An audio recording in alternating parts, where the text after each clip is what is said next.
pourquoi.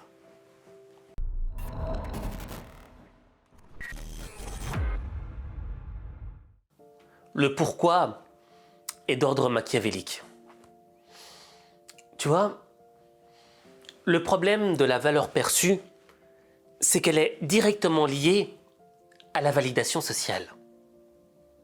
Quand tout le monde t'aime, quand tout va bien, quand tu montes bien haut, tu vois, t'as le sentiment que réellement au fond de toi, t'es extraordinaire. Dans ta valeur intrinsèque, tu te dis « Waouh, je suis ce que les gens pensent de moi ».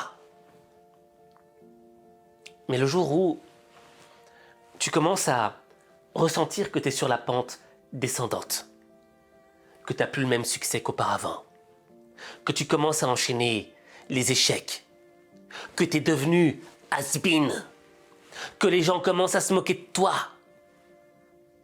qu'en réalité, tu vaux plus grand-chose aux yeux des autres, eh bien, ta valeur intrinsèque, la manière dont tu te regardes, change complètement.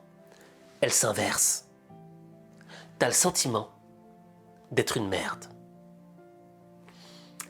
Et tu vois, cette pente descendante, tu vois, qui est opposée à la pente du succès, qui monte très très vite.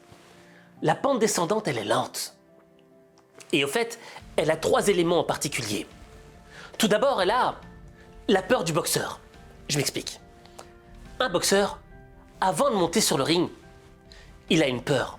Et c'est une peur universelle, commune à tous les boxeurs. La peur du chaos. Le chaos, c'est l'échec. C'est tomber, c'est s'endormir. Et là où la peur est amplifiée, c'est qu'elle est exposée publiquement. Et cette exposition publique engendre une amplification de la honte. Quand tu prends un chaos en public, tu as une honte internationale.